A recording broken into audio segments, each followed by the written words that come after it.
জয় রাম, জয় গোবিন্দ। দয়াল গুরুচরণে রইল শতকোটি প্রণাম। প্রণাম রইল প্রিয় ভক্তবৃন্দের প্রতি। বেদবাণী দ্বিতীয় খণ্ড, শ্রী শ্রী রাম ঠাকুর, পত্রাংশ 3। Welcome to my channel Ram Thakurer Mohima, the glory of Ram Thakur. Please like, share and subscribe this channel. Thanks for দ্বিতীয় watching. খণ্ড, শ্রী শ্রী রাম ঠাকুর, পত্রাংশ 3। এই সংসার মায়ামুগ্ধবশত বাসনার জালে চরাচর ঘুরিয়া বেড়াইতে হয়। বিষয় জানিতে না দিয়া কেবল অনিত্য অভাবের সৃষ্টি করিয়া ফেলে। মনে যা ভালো বোধ করে তাহাই করিয়া থাকে। তজ্জন্য হিতাহিত বর্জিত হইয়া কেবল বাসনায় বদ্ধ হয়।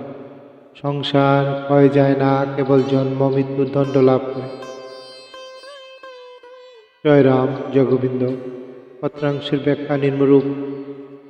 শ্রী শ্রী রাম ঠাকুর, দয়াল ঠাকুর এখানে বলেছেন, এই সংসার বা জগতের মানুষেরা মায়ার প্রভাব বা মায়ার মোহে পড়ে থাকে।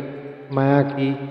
যে আমাদের সত্য থেকে বিচ্যুত করে, যা চিরস্থায়ী নয়, অথচ আমাকে তাকে সত্য বলে মনে করি বা মনে করায়।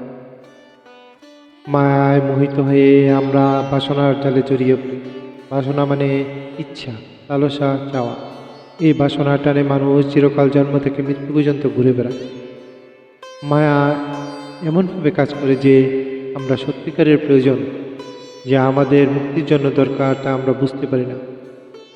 তার বদলে আমরা অস্থায়ী চাহিদা তৈরি করি, যা অভাব বা অতৃপ্তি বাড়ায়।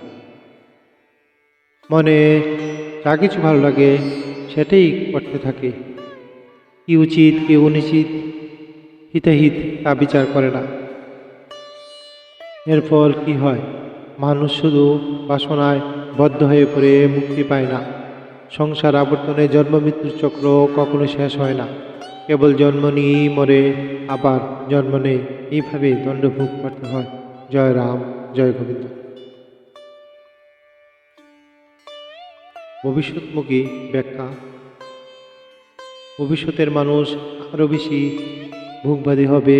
বিজ্ঞানের অগ্রগতি, প্রযুক্তির প্রলোভন আর ইন্দ্রিয় সুখের সহজলভ্যতা মানুষকে বাসনা জালে আরও জর্জরিত করবে। তখন প্রকৃত প্রয়োজন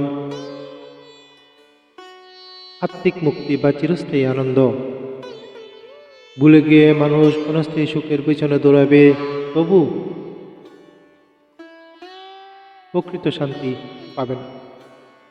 রাম ঠাকুরের এই শিক্ষা আগামী পৃথিবীর জন্য এক অমূল্য নির্দেশনা। মায়ার ফাঁদ বুঝে, বাসনাকে সংযত করে, হিতাহিত বিবেচনা করে জীবন করতে হবে, হয়তো জন্ম মৃত্যু চক্র থেকে মুক্তি পাওয়া সম্ভব নয়। জয় রাম, জয় গোবিন্দ।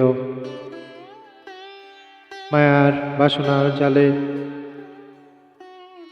সবাইকে ফাঁদ পেতে রাখে। মন যা ভালো লাগে তাই করলে চলবে না, হিতাহিত বিচার জরুরি। কেবল বাসনায় বদ্ধ থাকলে জন্ম মৃত্যুর বন্ধন কেটে মুক্তি পাওয়া সম্ভব নয়। প্রকৃত প্রয়োজন আত্মার মুক্তি, তা জানতে হবে এবং ভবিষ্যতে কীভাবে তা হয় তার জন্য চেষ্টা করতে হবে। জয় রাম, জয় গোবিন্দ। দয়াল ঠাকুরের কৃপা জগতে সব মঙ্গল হোক। দয়াল ঠাকুরের আশীর্বাদ সবার উপর বর্ষিত হোক। জয় রাম, জয় গোবিন্দ। গুরুভ্রাতা ভগ্নী, আপনি সবাই, সবার প্রতি রইল আবারও অসংখ্য ধন্যবাদ।